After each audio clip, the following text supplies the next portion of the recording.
Hello, good day. My name is Prince Yemi Kasali. Today we'll be looking into trading. And as a crypto trader, what's the first thing we need to start with? Whether you're trading Forex, you're trading crypto or commodities such as gold, silver, iron in general. So the first thing you should be looking onto is your strategy. So trading strategy is the first thing. And what is trading strategy? This is just a map. This is just a game plan of how you want to trade. And this is the total package of crypto trading, forex trading, and trading of commodities. Because you need a plan. Just like if you're playing football, you need to know what formation you're going in with. You understand? So when we talk about formation, you want to play 4-4-2, or what do you want to play, 5-3-2? What else? Or you want to put all your people in behind and want to just have one striker in front? What exactly are you planning? Are you playing on a defensive? Are you having a defensive match, or are you attacking? So that is the same thing when it comes to trading. When you comes to trading, you need a strategy. You need to know what exactly do you want. How do you want to play your game? I want you to understand that no matter your strategy, there's always going to be, games that will be against you. But at least you understand your game and you understand while your game is against you. So you need a perfect game that gives you much profit than loss, because in the game of trading you will lose, you will gain, but just make sure that you have a plan, you have a strategy that makes you always have more profit than loss. So when it comes to trading strategy, what do you need to look into? Number one is, what kind of strategy are you using? Are you making use of what we call fundamental analysis, which is analyzing an area, the geographical happening in that area, or probably the economy of that area, news such as disaster, economy analysis of that area, and so on. That determines what is going to happen in that zone. For example, when there is a war in a particular place, you want to think like, oh, the economy of that place is going to go down. So that means you want to sell coins of that place to make more money. You understand? So that means you want to predict that the value of the coin of that place is going to go down. So that's it. So what else again? Then we have what we call indicators, but indicators is under what we know as technical analysis. Technical analysis is analyzing the occurrence of the past. That means past events. What happened in 1946 to Bitcoin after something happened in 1966 and so on. So it's events, and all these can be analyzed through indicators. And these are samples of indicators down here. We have the MU, we have the EMA, we have the BOLL, we have MACD, and so on. So we have a lot of indicators, and we you can also play with charts. You can also play with the candlesticks and so on. For example, as a technical analyst, you can just look at this and like, oh, this is the last two highs. That means the peak, the last two peak. It was here before it went down. Then it came here. So then the last two low, then you want to look here. Oh, sorry, it's somewhere around there now. It's somewhere around there now. Then you want to draw your map. Then you want to think like, oh, I can trade in between this place. That means if my trade is still here, so I can trade uptrend. That means it can still get to this before it either come down or keep going up. So that's technical analysis for you. But that doesn't mean it will always do that. You understand? The trend might change direction from here, but in a normal sense, most of the occurrence, it will always get here to either pull up or get down. So that could still maintain. There could still be a support or a resistance around that area. So that's technical analysis for you. So, and you can look into the candlesticks. What is this showing? Is it showing a stronger or a weaker candle is it's showing a full candle and so on. So that's technical analysis for you. But as a crypto trader, you should also look into a strategy. You can use any of the strategy depending on you and depending on the time frame you have and depending on what you want. But you can also combine it, just like you would love to combine jollof and fried rice together. You can always combine it also together. So to have a perfect suitable what do we call it strategy. But when I said perfect strategy, that doesn't mean that you will always gain. There is no strategy that will make you have gain every trade.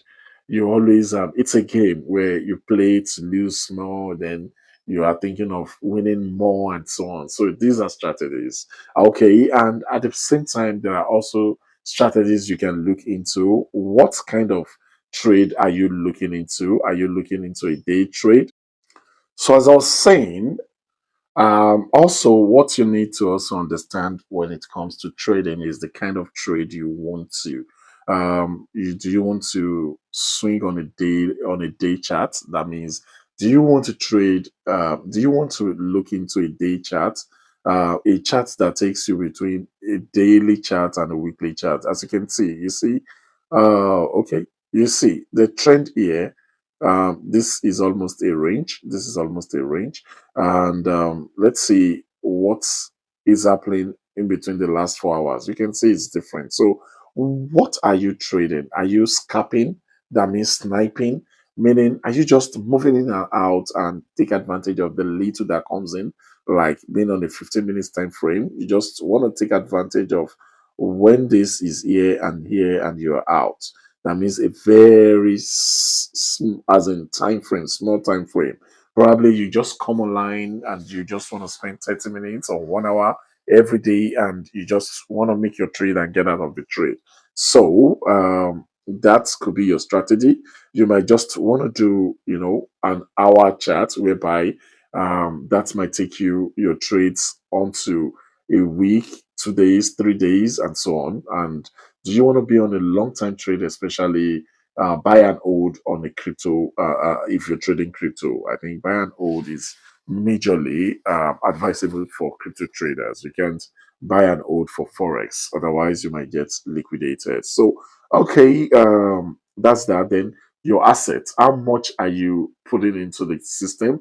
Is still your strategy. Like, no matter how much I have, this is the ratio at which I put into the system. Then, what's your risk level? That means how much do you want to risk? For example, you're trading crypto or you're trading Forex and you want to, like, okay, um, when I lose 30% of my trade, then let me get out of the trade and start afresh.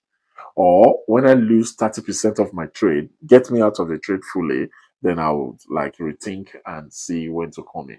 So there are lots of strategies you want to use. You might just like, oh, 50%, because when you choose 50%, that's the beauty of strategy.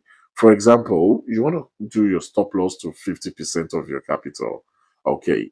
Now, most of the time, you'll not be losing much of your money because by the time it's getting to 40%, it goes back again and give you your profit. But it might take a day, 2 days, 3 days inside that cycle before you get your profit. Why some people feel like, oh, let me just do 20% of my capital, then stop the loss. Why? When you do 20%, it gets to 20% often. But it simply means that you'll not be wasting time in the trade. By the time it gets to this 20% and it takes you out of the trade, you start a new trade. Instead of this person waiting, you can start new trades and generate more money back than the person here. But that simply means this person here is not going to lose more money. But when he's losing, he will lose 50%. That is bigger. But this person must have lost more of 20% before this, about 5 to 10, 20% before this person loses 50%. But the advantage here is that, sorry, but the advantage are the former one, which is the advantage of the 20% is you get out of the trade fast and see what's next to peak, and probably you might have make a lot of more profit while the other person is still waiting in the dip. So it depends on you. All this depends on you. Why some people just get out in 10% and so on. So it all depends. These are strategies. These are money management. These are everything about trading is all in the strategy you want to use. So trading strategy is the first thing, but the only thing is you might not be able to trade and generate a strategy without even understanding how to trade, because you need to know the ways of trading. You need to know why you choose that over others, and you need to know the risk you want to choose. What's your risk level? Why are you choosing it, and everything? And when it happens, you know why it happens. You know you caused it. You made it happen. So that's that. But in case you want to trade crypto and you don't even know how to trade crypto, you don't know how to, generate any strategy, then the most advisable thing is to copy some professional traders. And there are lots of them out there, and there are lots of people that will burn your money out there also. But I think I know a, a particular bot that trades perfectly that you will love. And you can just check my description, and you'll see the bot there, the link to the bot, and the link to our WhatsApp group where you learn more. It's called Trade Varsity. This helps you to trade perfectly well, like perfectly well. There are gurus that trade for you, and they also have a general, what do we call it? Pause also, where if you don't even understand how to copy trades, you don't know, it's Forex to be precise. So if you don't know how to trade Forex, how to download brokers and everything, you can give them the money and they'll trade for you, and they give you your quote every day as they trade. But that is not mandatory. You can just copy a professional there, and they trade for you. That's it. Thank you very much. God bless you. Subscribe to my YouTube channel for more updates on Forex trading, crypto trading, commodity trading. We'll be focusing more on educating people on how to trade. We'll be doing that. Thank you. God bless you. Bye.